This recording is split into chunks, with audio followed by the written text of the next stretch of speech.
بسم الله الرحمن الرحيم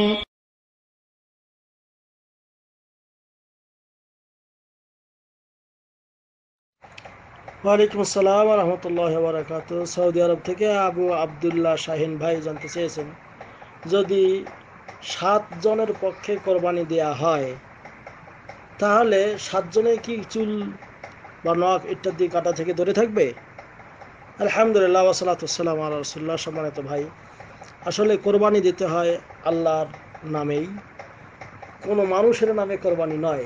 কোরবানি হবে আল্লাহর নামে। নবী করিম সাল্লাল্লাহু আলাইহি ওয়াসাল্লাম দুটি খাসি জবাই করেছিলেন, বলেছিলেন আল্লাহুম্মা তাকাব্বাল মিন্নি ওয়া মিন আহলি বাইতি। আল্লাহ আমার এবং আমার পরিবারের পক্ষ থেকে একটা কোরবানি করেছিলেন, আর একটা তার উম্মতের পক্ষ থেকে। তাই এখন পক্ষ অর্থাৎ 7 জনের পক্ষে আল্লাহর নামে কোরবানি।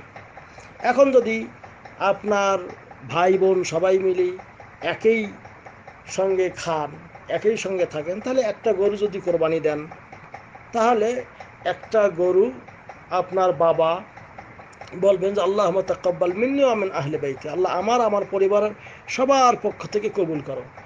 তাহলেই সবাই সওয়াব পাবে। যদি 10 জনও হয় আরও বেশি হয়।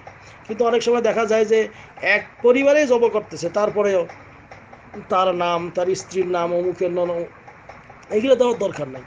কিন্তু যদি 7 পরিবার হয়, অথবা আলাদা আলাদা পরিবার 7 জনে শরিক হইল, তাহলে কারা কারা যিনি কোরবানি করবেন, যে কারা কারা অমুক অমুক অমুক, বাস এটা নাম বলতেই হবে এমন কোনো কথা নয়। তবে যদি এটা বলে যে অমুক অমুক অমুকের পক্ষে আল্লাহ তুমি কবুল করো, বিসমিল্লাহ আল্লাহ আকবার। এখন কথা হলো, এই যে লোকগুলি যদি একই পরিবারভুক্ত সবাই, তাহলে একটা গরু কোরবানি দিলেই সবার পক্ষ থেকে সবাই সওয়াব পাওয়া যাবে, নাম এরকম উল্লেখ করার প্রয়োজন নেই।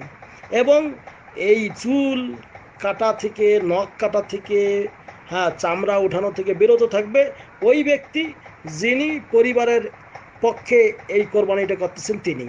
কিন্তু যদি 7 পরিবারভুক্ত 7 জন লোক বা 7 আলাদা আলাদা 7 জন পরিবারের 7 জন লোক মিলে এই কোরবানিটা করতেছে, গরু একটা বা উট, তাহলে ওই 7 জনের পরিবারের সবার প্রতি পরিবারের যিনি মালিক, যিনি কর্তা, যিনি কোরবানি দাতা, তিনি এইগুলি কাটা থেকে বিরত থাকবেন।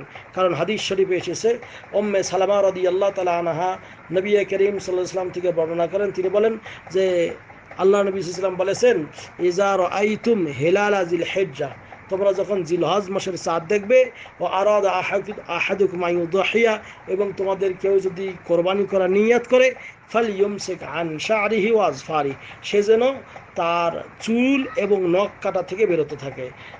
রাওয়াহু মুসলিম, সহিহ মুসলিমে 1977 নম্বর হাদিস। অপর বর্ণনায় এসেছে যে ফালা ইয়ামাসসা মিন শা'রিহি ওয়া বাশারিহি শাইআ, সে যেন তার চুল এবং চামড়া থেকে কোনো কিছু গ্রহণ না করে, অর্থাৎ এইগুলি যেন না কাটে। অনেক সময় চামড়া উঠানো, এই সেই ইত্যাদি করা যাবে না। কাজেই যেই ব্যক্তি কোরবানি দাতা, তিনি শুধু এইগুলো কাটা থেকে বিরত থাকবেন। আর পরিবারের অন্য লোকেরা, যেমন মনে করেন স্ত্রী, ছেলে, মেয়ে, এদের এইগুলি কাটা থেকে বিরত থাকার প্রয়োজন নাই। শুধু ওই ব্যক্তি, হাদিসের শব্দ অনুযায়ী, এই যে ইজা আরাদাল উযহিয়া, যে ব্যক্তি কোরবানি করার নিয়ত করবে, ওই ব্যক্তি শুধু এগুলা থেকে বিরত থাকবে। আশা করি ক্লিয়ার হয়েছে। হাযা আল্লাহু আ'লাম বিসওয়াব, ওয়া সাল্লাল্লাহু আলা নবিয়িনা মুহাম্মদ। আসসালামু আলাইকুম ওয়া রাহমাতুল্লাহ।